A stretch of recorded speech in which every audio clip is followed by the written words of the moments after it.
Bismillahirrahmanirrahim. Assalamualaikum warahmatullahi taala wabarakatuh. Berita Al-Hijrah 27 Disember bersama saya Aziz Arifin dan jurubahasa isyarat Ahmad Hafiz Azamuddin. Dan berikut tajuk utama malam ini. 90% rantau panjang ditenggelami banjir.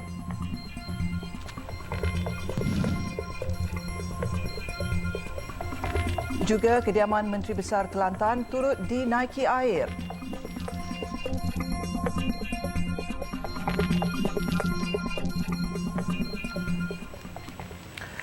Jumlah mangsa banjir yang dipindahkan di 6 negeri meningkat kepada 28,031 orang hari ini berbanding kira-kira 26,000 semalam. Johor dan Sabah menjadi negeri terbaru yang terkesan dengan bencana banjir. Pusat Kawalan Bencana Agensi Pengurusan Bencana Negara NADMA memaklumkan Kelantan kekal dengan jumlah mangsa tertinggi iaitu 17,466 orang yang dipindahkan di 89 pusat pemindahan sementara PPS. Banjir di Kelantan melibatkan daerah Pasir Mas, Tanah Merah, Jeli, Gua Musang, Kuala Kerai, Machang, Pasir Putih dan Kota Baru. Di Terengganu pula jumlah mangsa banjir hari ini ialah 10,103 orang yang berlindung di 113 PPS melibatkan daerah Hulu Terengganu, Dungun, Setiu dan Kemaman. Manakala di Pahang, 87 mangsa terpaksa berlindung di 9 PPS yang dibuka di Raup, Kuantan, Lipis dan Jerantut. Selangor kekal dengan 4 mangsa di PPS di daerah Kuala Langat. Negeri terbaru dilanda banjir iaitu Sabah merekodkan seramai 169 mangsa yang dipindahkan di 3 PPS di Paitan dan Sandakan. Manakala Johor mempunyai 83 mangsa di Mersing yang berlindung di PPS Kompleks Taman Negara Endau Rompin.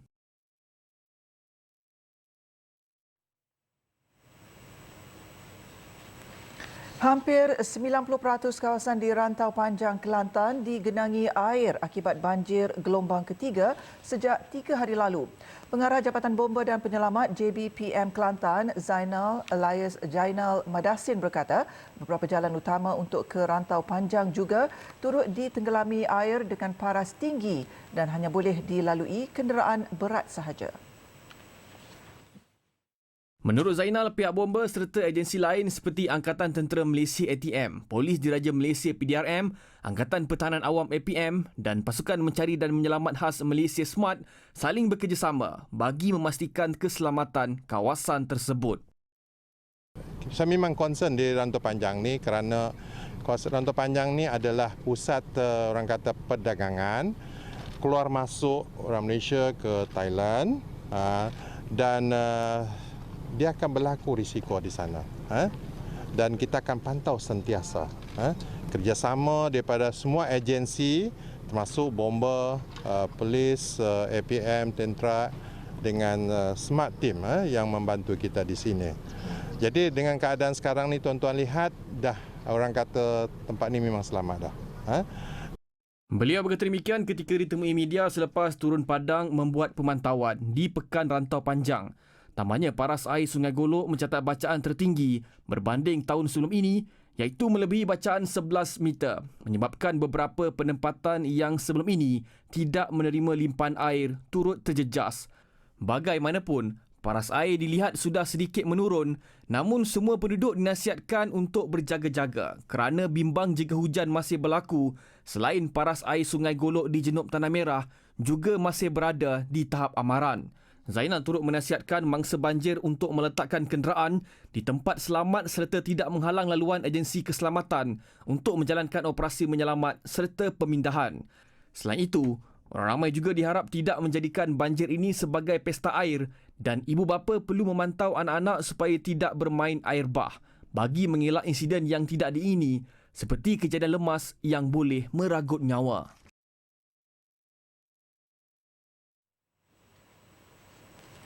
Benteng Projek Pembangunan Lembangan Sungai Bersepadu PLSB Sungai Golok di Kampung Lancang pecah semalam akibat arus deras. Pemangku Pengarah Jabatan Pengairan dan Saliran JPS Kelantan, Marina Marikan Abdullah berkata, kejadian juga berlaku disebabkan paras air Sungai Golok yang tinggi semalam. Marina Marikan memaklumkan benteng projek PLSB hanya berketinggian 10 meter lebih. Namun paras air Sungai Golok semalam direkodkan mencecah 11.03 meter, menjadikan paras itu tertinggi dalam tempoh 9 tahun. Sebelum ini, paras air tertinggi yang pernah direkodkan ialah 10.84 meter, iaitu pada 2014.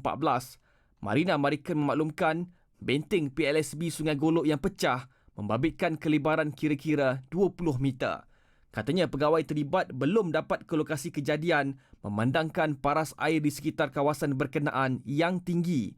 Sementara itu, menurut laporan bernama, seorang penduduk mendakwa melihat sendiri benteng terbabit pecah yang mengakibatkan air dari Sungai Lancang mengalir keluar laju ke arah Sungai Golok.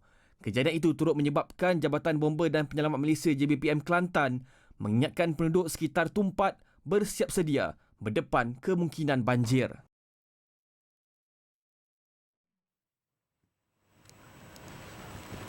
Kediaman Menteri Besar Kelantan, Datuk Mohamed Nasruddin Daud turut terjejas banjir. Datuk Mohamed Nasruddin memaklumkan rumahnya di Kampung Meranti, Pasir Mas dinaiki air lewat malam semalam. Menerusi hantaran di Facebook, Datuk Mohamed Nasruddin berkata paras air di kawasan rumahnya naik agak cepat.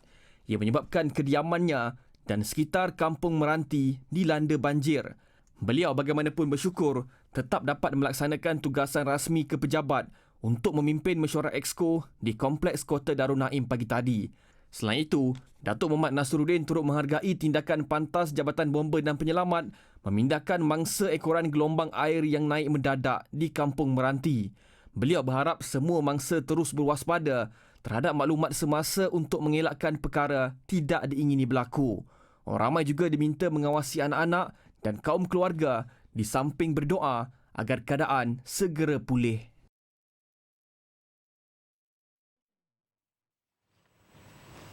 Kuala Krai merupakan daerah kedua tertinggi jumlah mangsa banjir selepas Pasir Mas.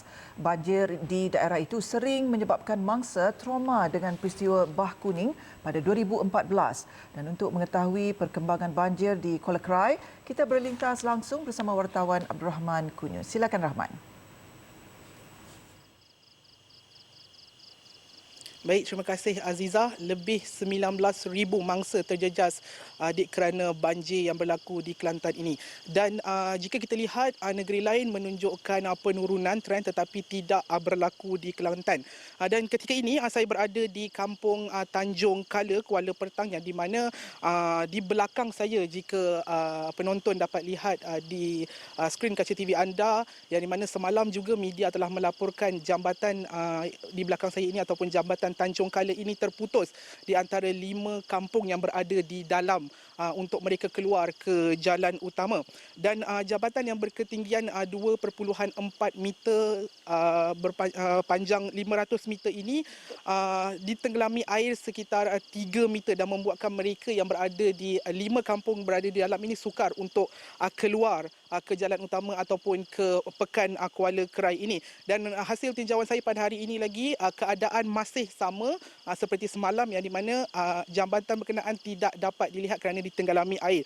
Dan menurut penduduk yang terjejas, mereka berpandangan kebiasaannya jambatan ini tidak kelihatan ataupun dibanjiri air sekitar seminggu, dan selepas seminggu jambatan ini akan kembali pulih seperti sedia kala. Dan ada di antara penduduk kampung di dalam 5 penduduk kampung di dalam ini juga yang bekerja di Pekan Kuala Krai, dan dengan tenggelamnya jambatan Tanjung Kala ini menyukarkan mereka untuk ke kerja, dan ada di antara mereka yang terpaksa duduk di rumah saudara mara untuk memudahkan mereka ke kerja di Pekan Kuala Krai ini.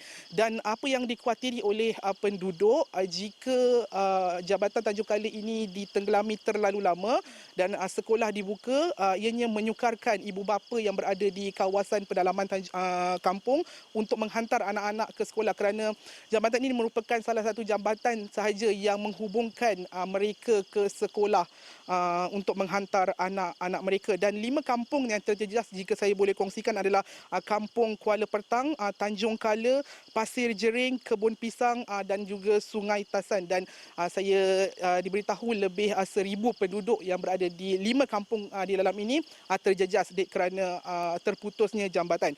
Dan semalam juga pihak ATM telah mengeluarkan, semalam juga mereka ada di antara mereka yang telah pun dikeluarkan dari kawasan kampung di dalam ini dan dihantar ke pusat pemindahan sementara iaitu di Tabika Kemas Haji Yusof yang saya dikabarkan 200 meter daripada lokasi jabatan ini. Dan saya kira setakat itu sahaja dulu apa yang saya dapat kongsikan daripada Jabatan Tajuk Kuala Pertang. Kembali ke rakan setugas. Silakan Aziza.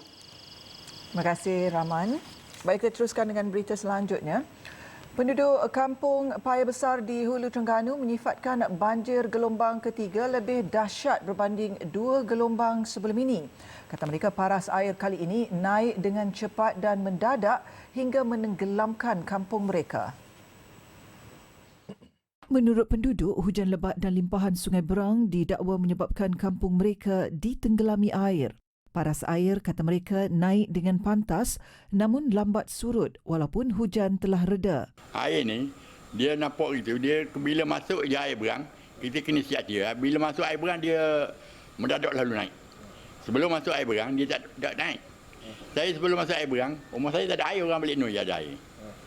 Bila masuk air berang, dah boleh air dia mari dah. Dia mari mula-mula tu, dia mari dalam bilik air, lepas tu depan. Lepas tu dia kau banyak gitulah.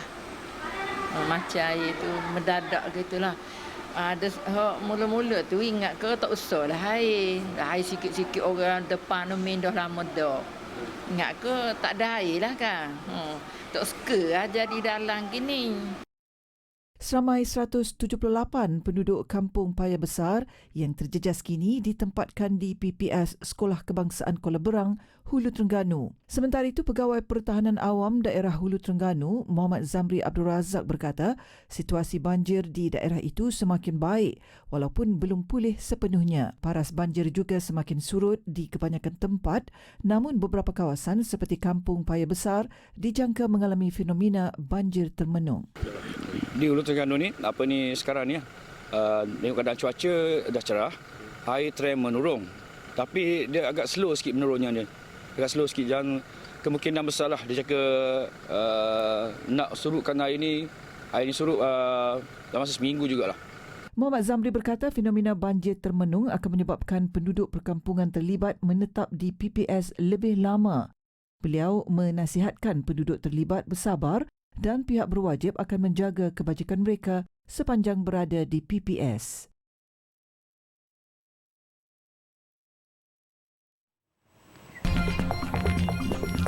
Pukul penumpang, pemandu e-hailing didakwa. Alhamdulillah, bertemu kembali. Seorang pemandu e-hailing didakwa di Mahkamah Session Kuantan hari ini atas tuduhan mencederakan seorang penumpang wanita warga Cina pada 16 Disember lalu. Tertuduh Muhammad Siddiq Saleh, 32 tahun, yang berstatus orang kurang upaya OKU, bagaimanapun mengaku tidak bersalah selepas pertuduhan dibacakan di hadapan Hakim Datuk Ahmad Zamzani Muhammad Zain. Mengikut kertas pertuduhan, tertuduh didapati dengan sengaja telah menyebabkan kecederaan parah pada jari tangan kanan mangsa dengan menggunakan alat berupa kerusi lipat yang jika diguna sebagai senjata mungkin menyebabkan kematian. Kesalahan itu dilakukan pada 16 Disember lalu di hadapan sebuah hotel di Kuantan. Tertuduh didakwa di bawah Seksyen 326 Kanun Kesesaan dan jika disabitkan kesalahan boleh dikenakan hukuman penjara sehingga 20 tahun serta denda dan sebat. Kes dikendalikan Timbalan Pendakwa Raya Luman Hakim Muhammad Usari, manakala tertuduh diwakili Peguam Datuk Zaharman Zainal Abidin. Datuk Zaharman memohon ikat jamin berikutan tertuduh mempunyai masalah psikiatri selepas terlibat dengan kemalangan pada 2016. Mahkamah menetapkan wang jaminan sebanyak RM15,000 dengan 2 orang penjamin selain menetapkan syarat tambahan melarang tertuduh mengganggu kacau pengadu sehingga perbicaraan kes selesai. Tertuduh juga perlu melaporkan diri di Ibu Pejabat Polis Daerah IPD Kuantan sebulan sekali selain perlu menyerahkan pasport kepada mahkamah sehingga perbicaraan selesai. Mahkamah menetapkan 5 Februari 2024 sebagai tarikh serahan dokumen dan pengurusan kes.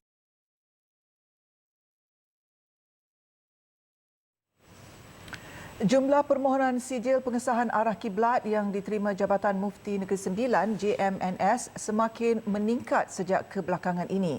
Mufti Negeri Sembilan, Profesor Madya Dr. Muhammad Fauzi Naim Badaruddin berkata, hampir setiap hari pihaknya menerima permohonan tersebut dan peningkatan itu merupakan perkembangan yang positif sekaligus menunjukkan masyarakat semakin prihatin dan peka berhubung arah kiblat dalam usaha memastikan syarat sah solat menurut syarak. Menurut Profesor Madya Dr. Muhammad Fauzi Naim, antara banyak permohonan yang diterima melibatkan premis perniagaan, tanah perkuburan, masjid dan surau serta premis persendirian. Katanya pengesahan arah kiblat sangat penting dan perlu dititik beratkan oleh semua pihak agar arah kiblat tidak tersasar jauh dari Kaabah. Kita lihat bahawa kesedaran itu tinggi dan kalau kita lihat daripada apa yang tiba di Jabatan Mufti, kita lihat bahawa banyak permohonan yang sampai setiap hari, almost setiap hari, permohonan untuk menentukan arah kiblat di premis stesen minyak, masjid, surau dan sebagainya lah. Dan kita amat-amat mengalukan keprihatinan masyarakat lah terhadap arah kiblat yang betul ini, kerana dia memberi kesan yang besar dalam konteks ibadat seharian umat Islam. Profesor Madya Dr. Muhammad Fauzi Naim berkata demikian selepas menyerahkan sijil pengesahan arah kiblat bagi surau stesen minyak Petron seluruh Negeri Sembilan di Petron Seremban 2. Petron antara syarikat minyak yang mengambil langkah proaktif bagi memastikan arah kiblat yang betul di semua surau stesen minyak itu di seluruh Negeri Sembilan.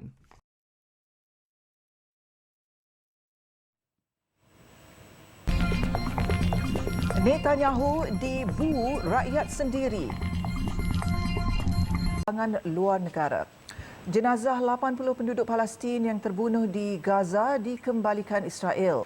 Mayat berkenaan dibawa ke Israel dan dikembalikan melalui Persatuan Palang Merah sebelum diserahkan kepada pihak berkuasa Hamas. Kesemua yang terkorban disemadikan dalam sebuah kubur besar di Gaza. Pihak berkuasa Gaza semalam mengebumikan 80 warga Palestin yang tidak dikenali identitinya. Mayat diserahkan Israel melalui lintasan sempadan Karim Shalom. Kementerian Ehwal Agama Gaza memaklumkan mayat dikumpul dari bahagian utara semenanjung Gaza dan dikebumikan dalam sebuah kubur panjang di tanah perkuburan Rafah.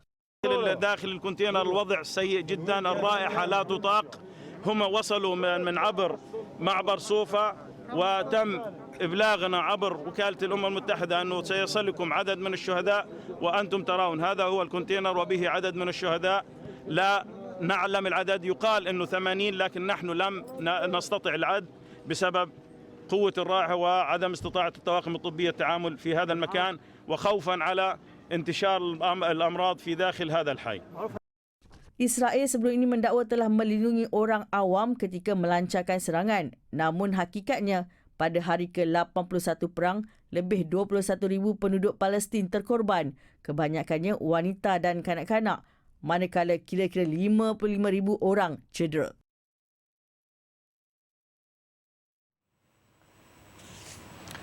Perdana Menteri Israel Benjamin Netanyahu dimalukan sendiri oleh rakyatnya apabila dicemuh di khalayak ramai. Netanyahu dibu ketika bercakap di Parlimen selepas meyakinkan keluarga tebusan bahawa dia telah melakukan semua usaha untuk membawa pulang rakyatnya yang diculik, namun masih memerlukan tekanan tentera untuk berjaya.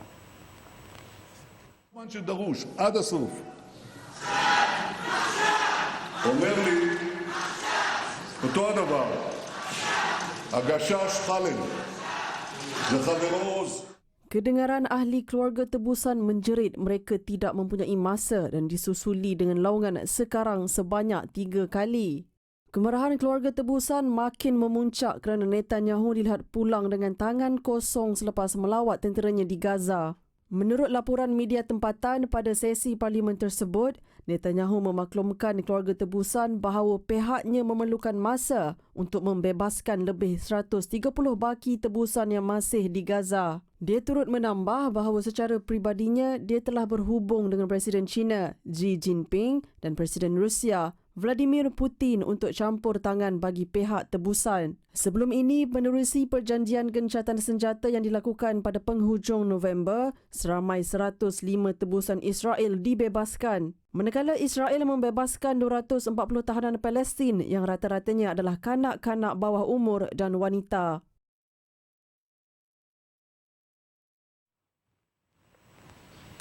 Usaha membina semula Yaman pasca perang tidak mudah ketika negara konflik itu berdepan keruntuhan ekonomi dan sukar untuk memenuhi keperluan rakyatnya, termasuklah daripada aspek pendidikan. Di Ma'arib, kemasukan lebih ramai penduduk dari serata wilayah termasuk Sana'a menjadikan jumlah pelajar meningkat 2 kali ganda dan fasiliti pendidikan sedia ada tidak dapat menampung kapasiti yang besar. Laporannya bersama Nazira Syaringat di Ma'arib, Yaman. Sebelum perang, penduduk Yaman juga turut menikmati kehidupan normal seperti insan lain. Bahkan kerajaan juga amat menitikberatkan kepentingan pendidikan bagi melahirkan rakyat yang celik dan berilmu agar tidak mudah terpedaya dengan fahaman serta anasi luar. الطلاب هي تحقق الهدف الرابع من أهداف التنمية المستدامة وهو إلحاق جميع الطلاب بالعملية التعليمية تعني إنشاء جيل متميز بالعلم يحظى بجودة عالية من خلال إنشاء بيئة تعليمية بنية تحتية ممتازة تؤدي إلى إنشاء جيل متميز ومتسلح بالعلم.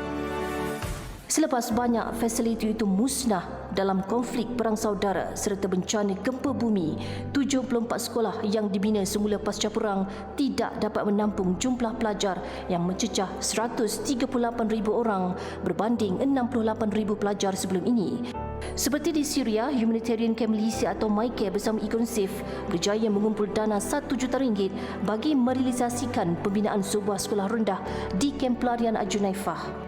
Dijangkakan kos ini boleh menempatkan 400 pelajar untuk 2 sesi dan proses menyiapkannya mengambil masa 9 hingga 12 bulan. Ini adalah tanggungjawab kita. Kita boleh melakukannya untuk membantu rakyat di Yaman. Terima kasih rakyat Malaysia. Apabila ia siap kelak, ia akan memberi sinar kepada anak-anak pelarian untuk mengejar cita-cita sekaligus melenyapkan seketika trauma perang yang dilalui sebelum ini. Selepas kehadiran lebih ramai pelarian dari wilayah lain ke Ma'arib, dianggarkan lebih 100,000 kanak-kanak memerlukan pendidikan di sini. Namun, kerajaan Ma'arib sendiri tidak mampu untuk menanggung kos pendidikan untuk pelarian yang datang daripada wilayah lain. Justru, bantuan daripada negara luar amat diperlukan untuk membina lebih banyak sekolah di Ma'arib. Kerajaan Yaman memberi layanan sama adil kepada pelarian dalam negara atau IDP kerana mereka juga adalah rakyat Yaman dan menjadi mangsa kezaliman. Nazira Syaringat bersama juru kamera Dalami Yaakob, Ma'arib, Berita Al-Hijrah.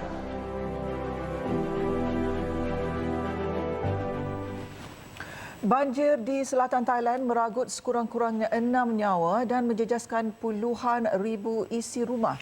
Lebih 70,000 rumah di seluruh wilayah Satun, Songkhla, Patani, Yala dan Narathiwat tenggelam. 6 termasuk seorang wanita berusia 89 tahun serta seorang kanak-kanak terbunuh di Narathiwat. Seorang lagi pula masih hilang berikutan hujan lebat selama beberapa hari yang mencetuskan banjir yang mencecah ketinggian sehingga kira-kira 3 meter di beberapa tempat. Jalan-jalan ditenggelami air banjir dan penduduk berlindung di atas bumbung. Jabatan Pencegahan dan Mitigasi Bencana Thailand berkata, paras air pada hari ini sudah berkurangan. Periksa juga berkata beberapa perkhidmatan kereta api di wilayah Narathiwat yang bersempadanan dengan Malaysia juga sudah disambung semula berikutan beberapa hari penutupannya selepas tanah runtuh.